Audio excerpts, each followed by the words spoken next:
Guru Brahma, Guru Vishnu, Guru Devo Maheshwara, Guru Sakshat Parabrahma Tasmai Shri Guruve Namaha.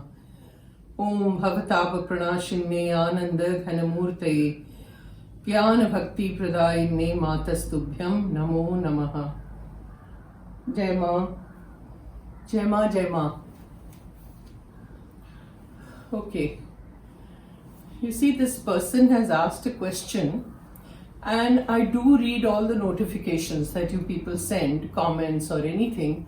I read them all. But sometimes what happens, I don't know why, there is no reply button or there is no like button or nothing. So I can't reply. And I don't know, sometimes it does happen.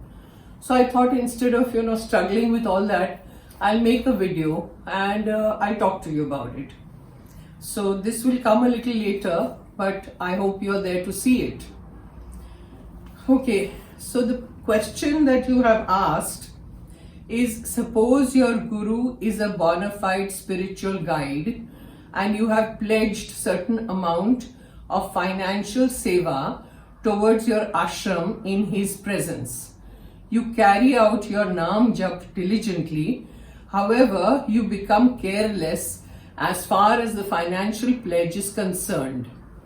You fulfill only a small portion of it and you die. Then what happens? Does the Nam Jap save that person, or will he have to come back to fulfill the pledge in one way or the other? Will it be considered as a spiritual transgression since the pledge was not fulfilled towards a bona fide spiritual master? Okay, this is the question. Okay, now you need to understand all this. The first section we will take. Suppose your guru is a bona fide spiritual guide and you have pledged certain amount of financial seva towards your ashram in his presence. It's not just about a bona fide spiritual guide. It's about any teacher or any human being. You give a pledge. Pledge means sankalp kiya aapne. You've done a vow that I am going to donate this kind of money in the ashram, and you have done it in the presence of your guru, your guide. So that itself is something that you have to carry out because you have done a sankalp, a vow, a pledge.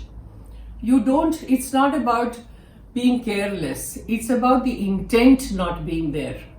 Suddenly you have so much money or whatever you have promised, and the intent changes sometimes with people, and they say, it's okay, we'll do it tomorrow. It's okay, we'll do it after a couple of days.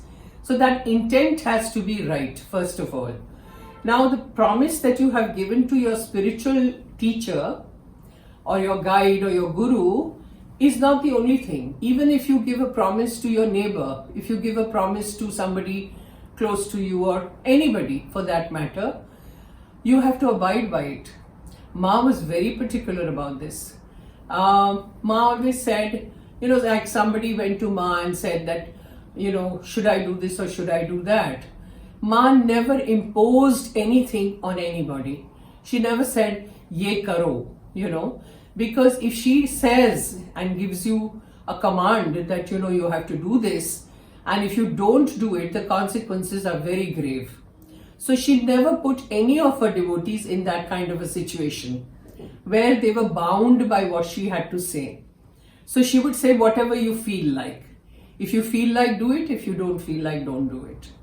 So that was beautiful, because the moment a guru or a guide or somebody says do this, or you promise somebody like your guru that I will do this, then hell may break loose, you have to do it. Even a small thing like supposing, I have mentioned this I think earlier in one of my videos, even if you have said to somebody that I will see you tomorrow, in today's world people talk very casually and they say, okay, I'll see you tomorrow. The other person is actually waiting for you because you have said tomorrow. The other person is actually waiting for your phone call or your message stating what time you're going to be there, and you have forgotten because you've said it very casually. In the process, what happens is your karmas of course get increased. Why? Because you have hurt the other person. The other person has probably made a lot of things for you to eat or something, snacks or something like that, and he's ready waiting for your phone call, and you never turn up.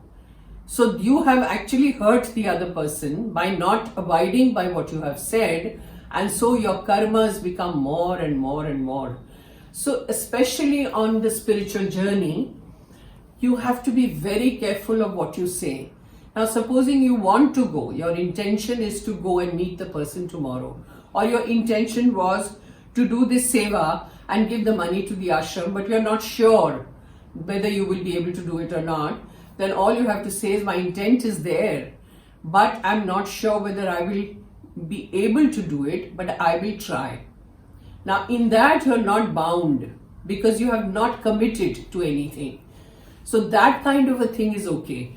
Now you have said that he's diligently doing Nam Jap. That is of course very useful, but even the Nam Jap cannot save this situation because you have not abided by what you have done. And suddenly, supposing the other scenario, if we take that he has all the intent to do the, fulfill the pledge in one way or the other, whatever, and he suddenly dies, then he is not responsible. Then nothing affects.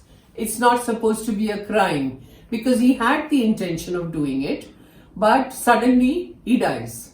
So in that case, no, it doesn't affect him.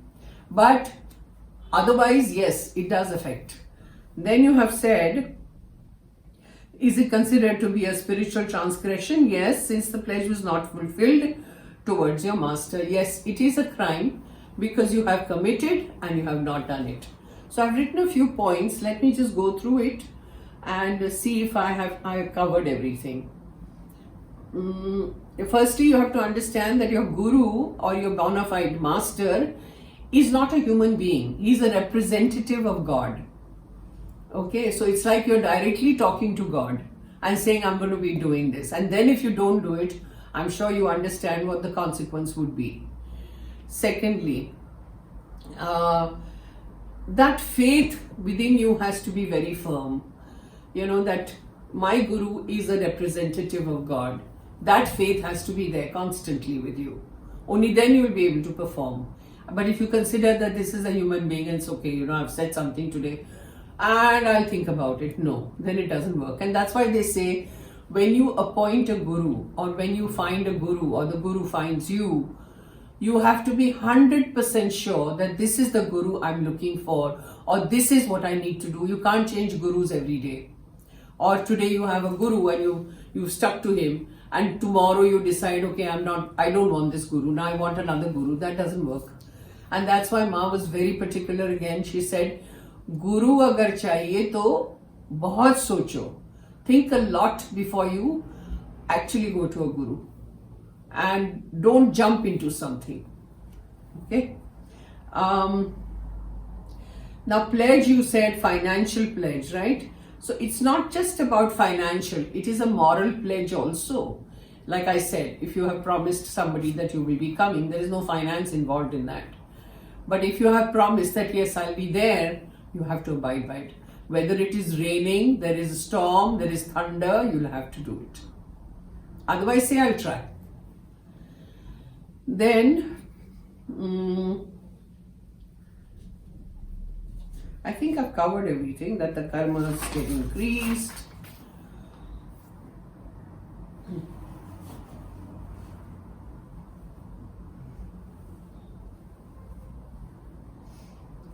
See, when you take a sankalp or you take a pledge or something, you are doing it for your own self. You're answerable to your own self.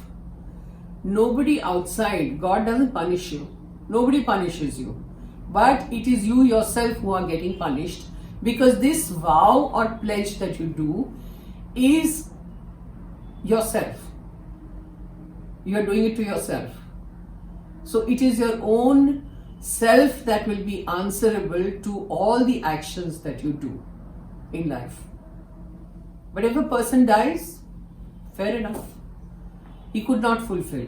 His intent was there, but he could not do it. But if the intent is not there, then all those things that you said, he becomes careless and this and that. How can you become careless with a pledge you've taken? How can you get careless with a sankalp you've done? You can't. Okay, now the other question was, what you have asked is, does the Naam Jap save that person, or will he have to come back to fulfill the pledge? It's not about coming back just for this. It is all your karmas, right? Whether it is good or bad, whether you've done good karmas or bad karmas, you still have to come back. So if you haven't fulfilled your pledge, do you have to come back? Of course you have to come back, because it's bad karmas, right? And even if you do good karmas, you have to come back to enjoy the fruits of your good karmas. And if you have done bad karmas, you have to come back to suffer your bad karmas. It's very simple. Karmas never get over. You have to come back. So one has to do something where the karmas get totally exhausted and you never have to come back. And what is that? I have discussed a lot about this in all my past videos. You have to be a lot in sadhana. Lot of sadhana you have to do. Slowly, slowly, slowly things get exhausted when you come to enlightenment.